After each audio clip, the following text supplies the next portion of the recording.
Tucker Carlson, regardless of how you feel about him when it comes to politics, regardless of where you stand on the political aisle, whether you're on the left or on the right, whatever, doesn't matter. You cannot deny the man's impact on the culture.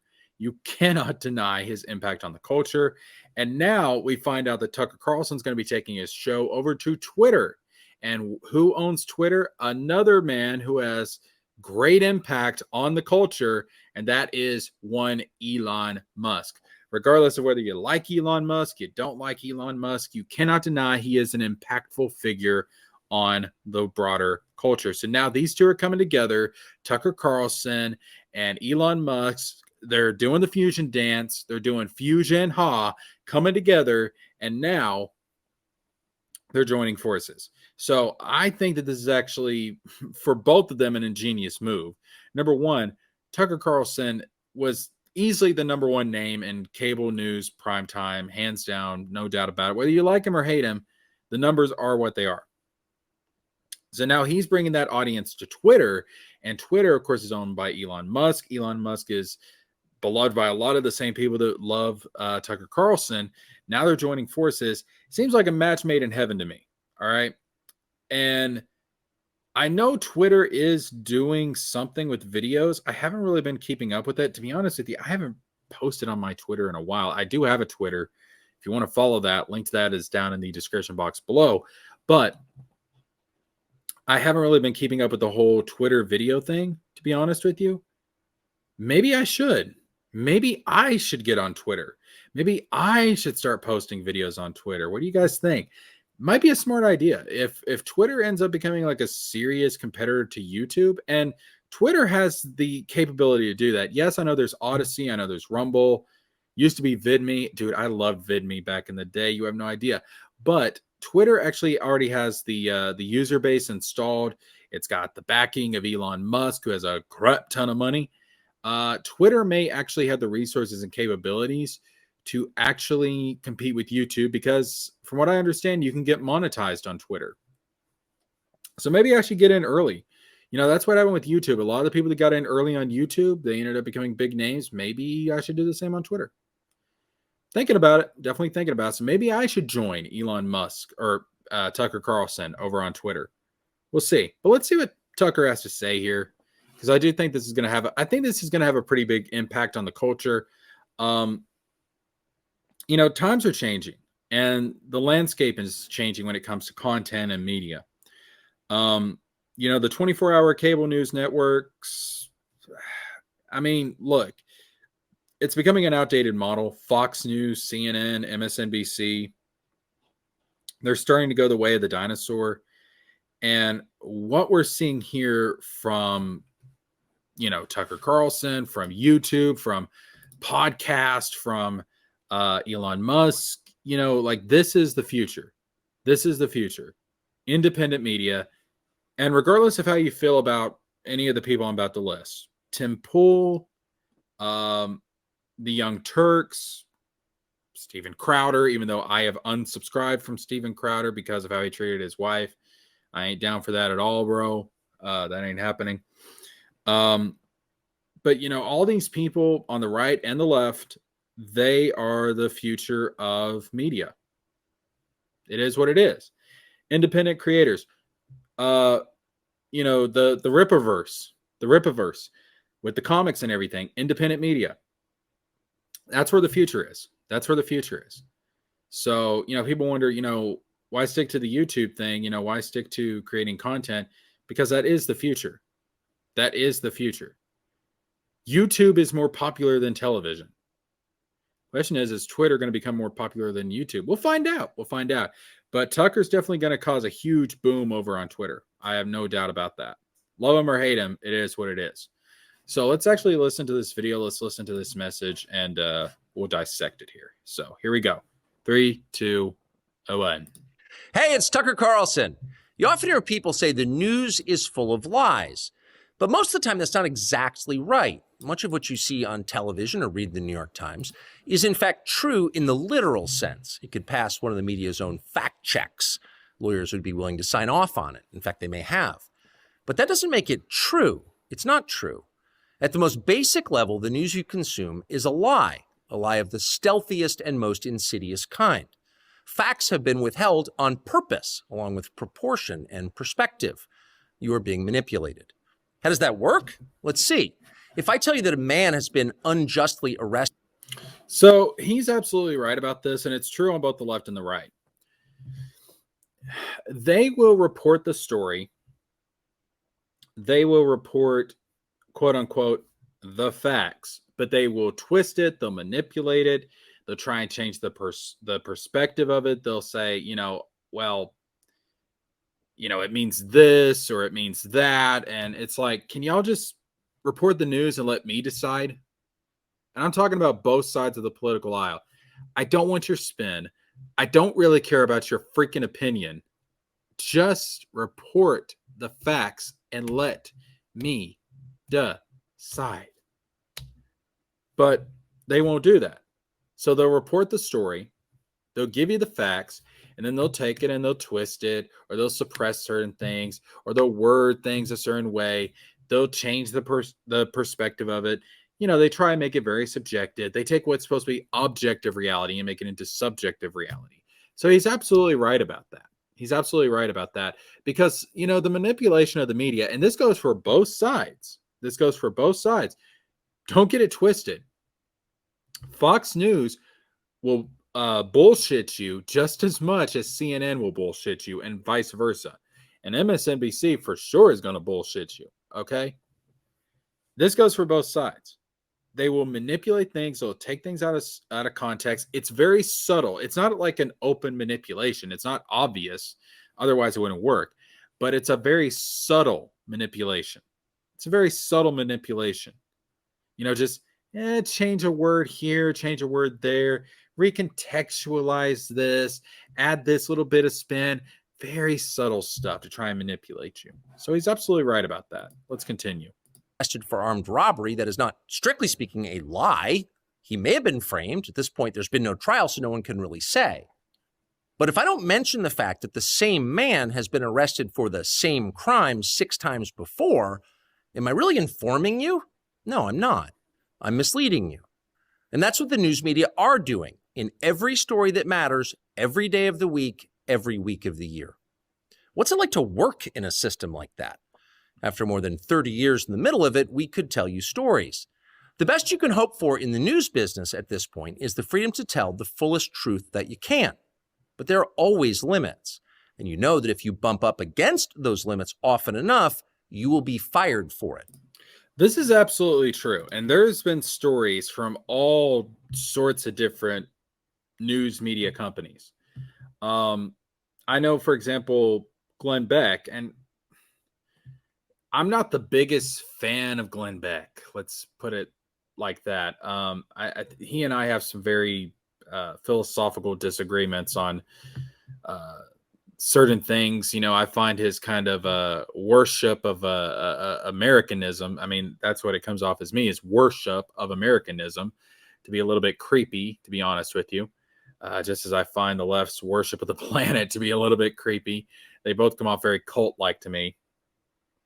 But, Glenn Beck has told some stories about how apparently Rupert Murdoch over at Fox, when Glenn was working there, had a file on Glenn, and and apparently some of the stuff was made up.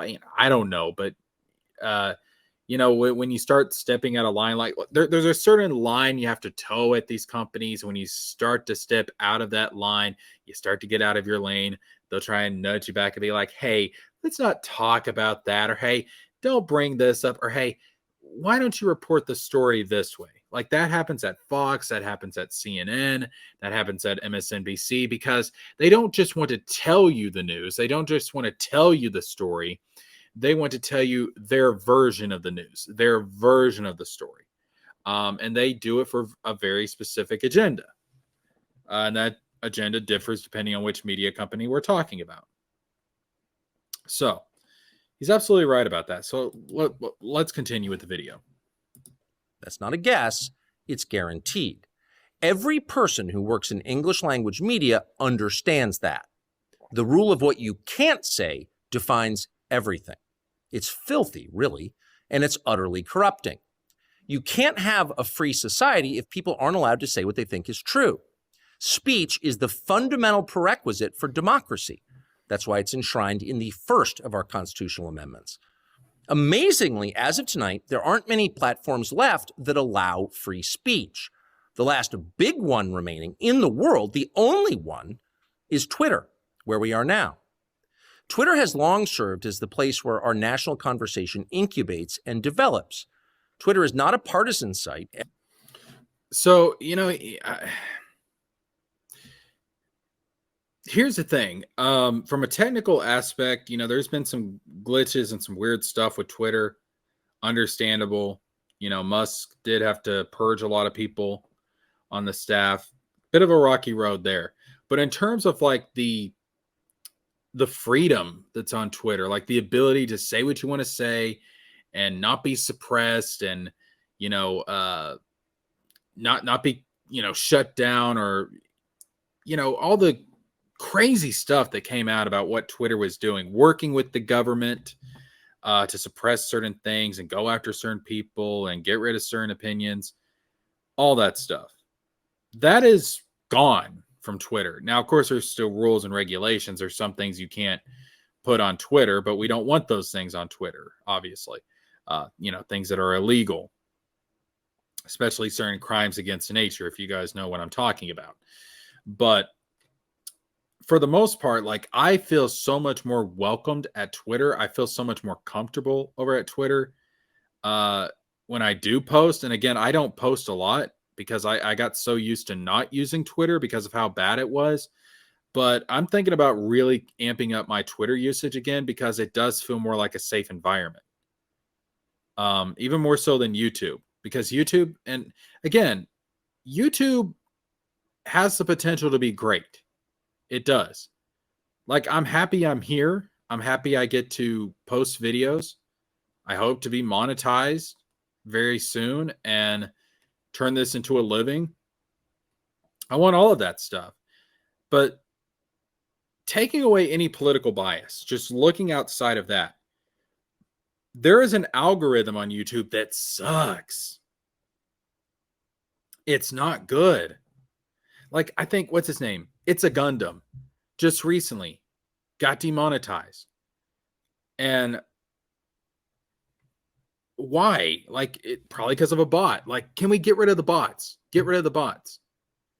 And I know people are going to, there'll be YouTube defenders that say, yeah, but there's so many people on YouTube. There's so much traffic. They can't have a person keeping up with all of it and blah, blah, blah, blah. You got to have some kind of automation. I get that, but just they do more harm than good. I honestly believe they do more harm than good.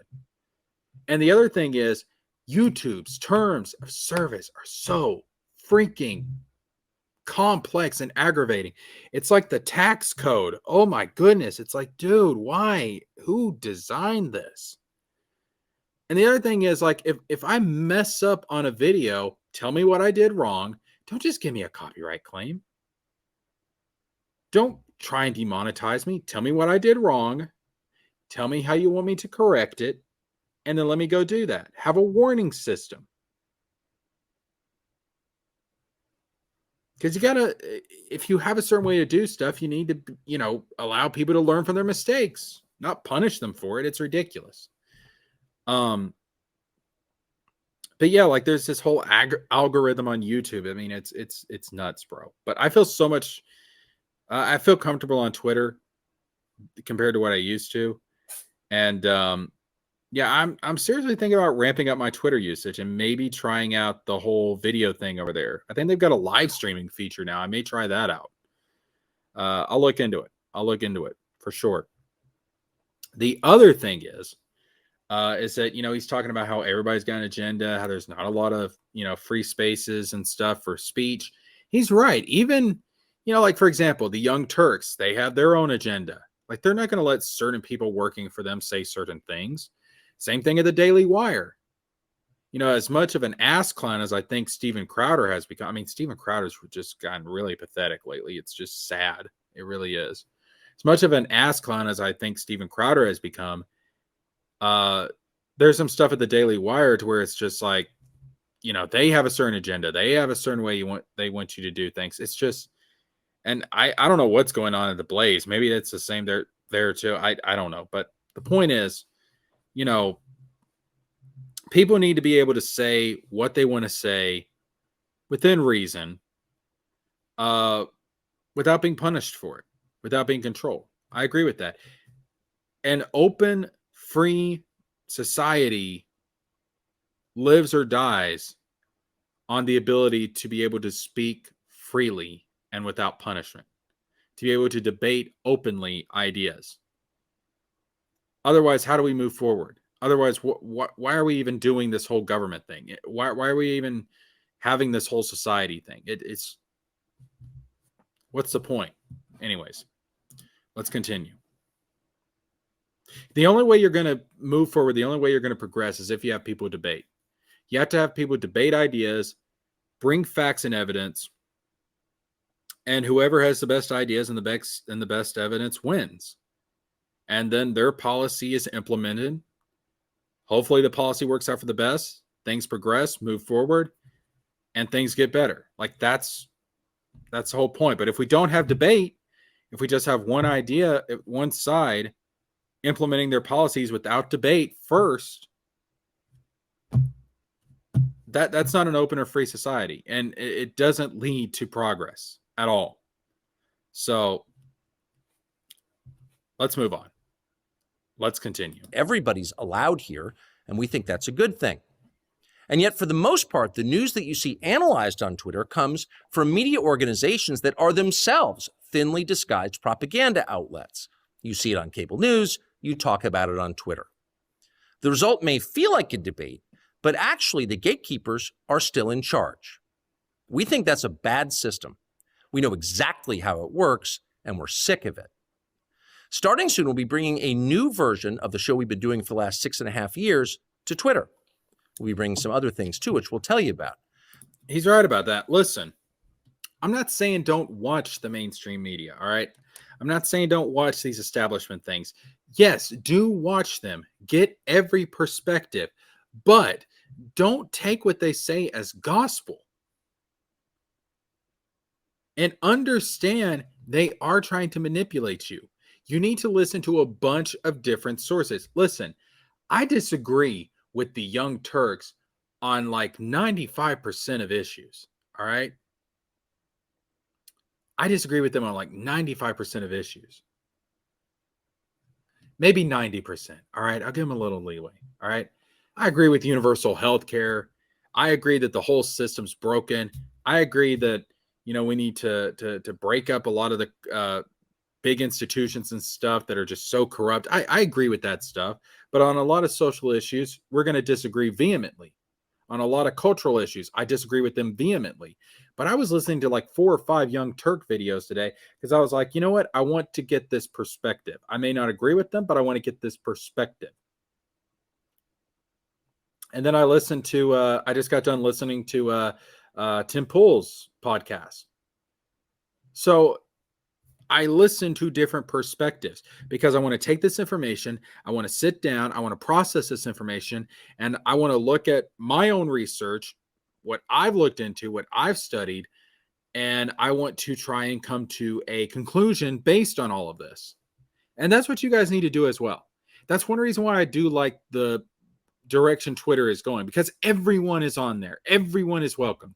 And there's no suppression, left, right. It doesn't matter. All right. And you can debate. And yes, it's chaotic. And yes, it's the Wild West. But guess what? It's free. It is freedom.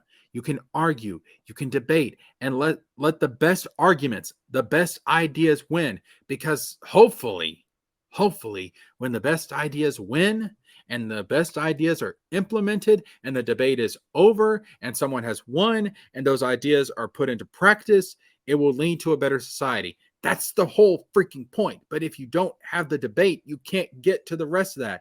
You have to have the debate first, and then the rest follows. All right. If you just have one side saying, no, we're shutting everybody else out. People on the right, you shut the hell up. Or people on the left, you shut the hell up. And we're going to do what we are going to do. And, if you try and step up to us, we're going to smack you down. Listen. That's not figuring out the best idea. You need to have a competition of ideas. to see which ideas are better. That's why we do sports. That's why we play football. That's why we play basketball. May the best team win. Push yourself. That's how it should be in debates. That's how it should be in ideas. And I like that Twitter is like this now. I love it. I love it. I love it. I love it. But for now, we're just grateful to be here. Free speech is the main right that you have. Without it, you have no others.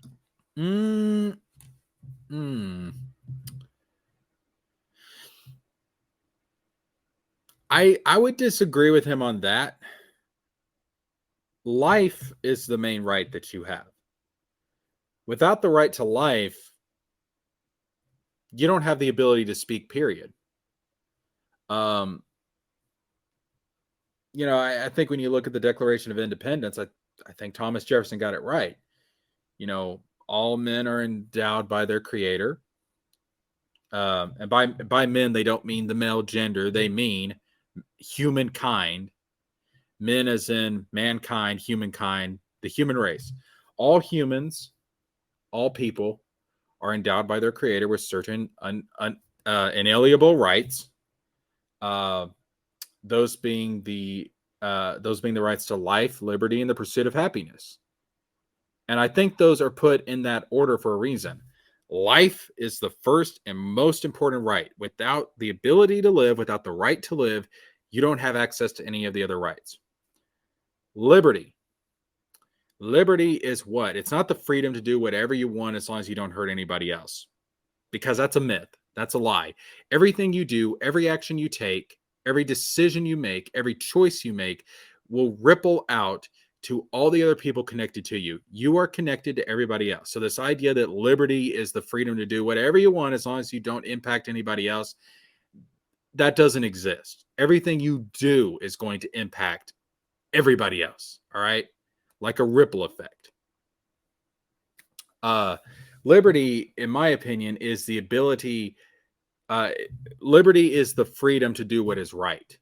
Liberty is the freedom to do what is right.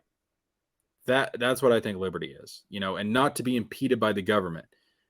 It's the freedom to do what is right according to your conscience, not just according to your conscience, but according to that small voice, that still small voice that speaks to you. I call it God. Some people call it the universe. Some people call it the force. Whatever you want to call it, the ability to follow that's speaking to you to the best of your ability. That, in my opinion, is liberty.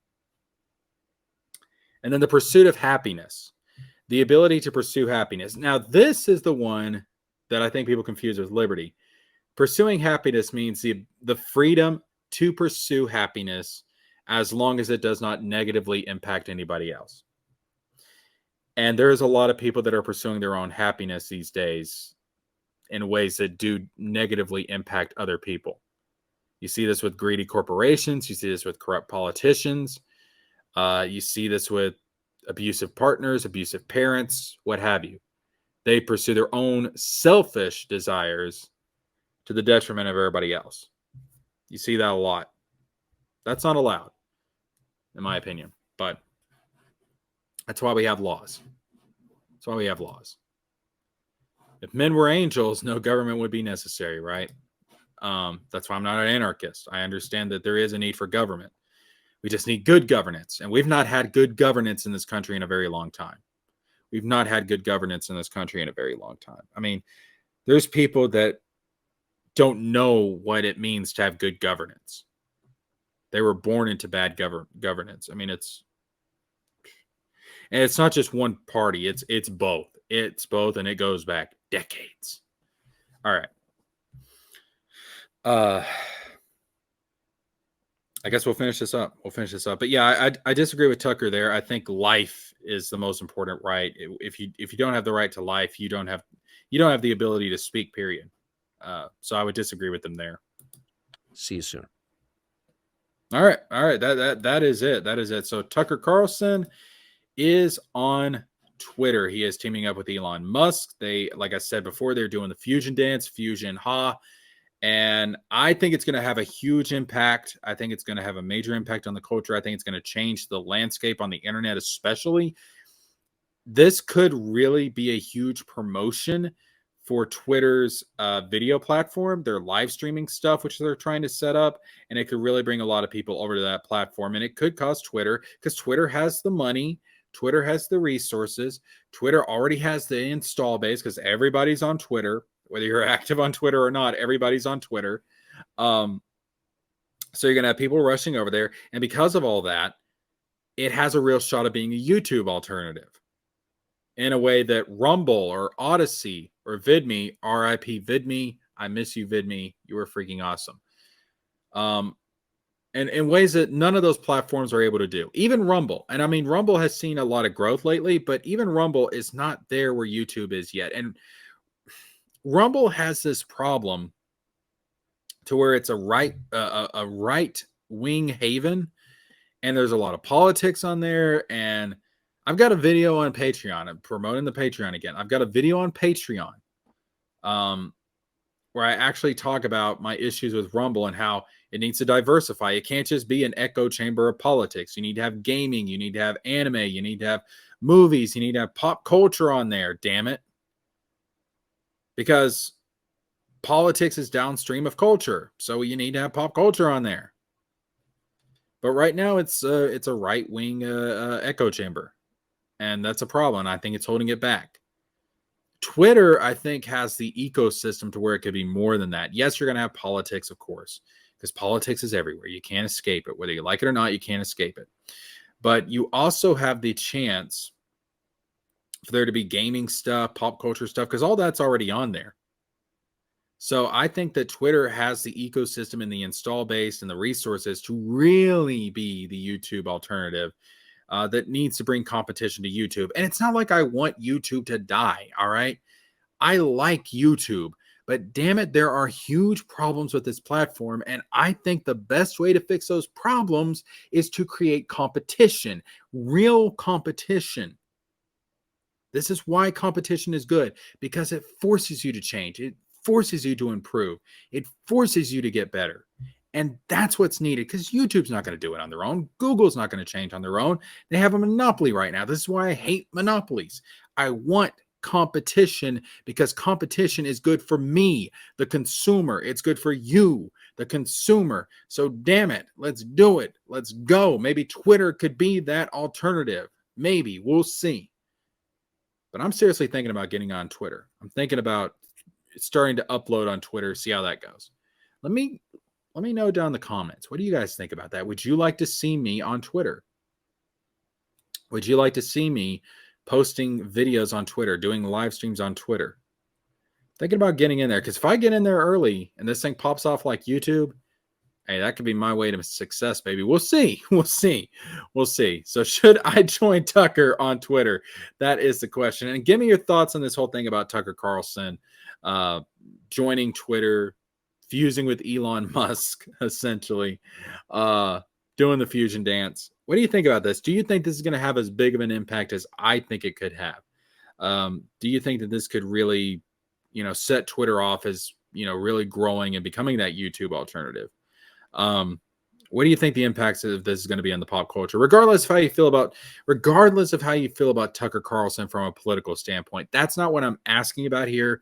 That's not what I'm talking about here. I'm simply asking, what impact do you think this is going to have culturally, and what impact do you think this is going to have on the landscape of the internet? Do you think that this could lead to Twitter becoming a real YouTube alternative? Let me know down in the comments section down below. And please, for the love of God, try and keep it civil.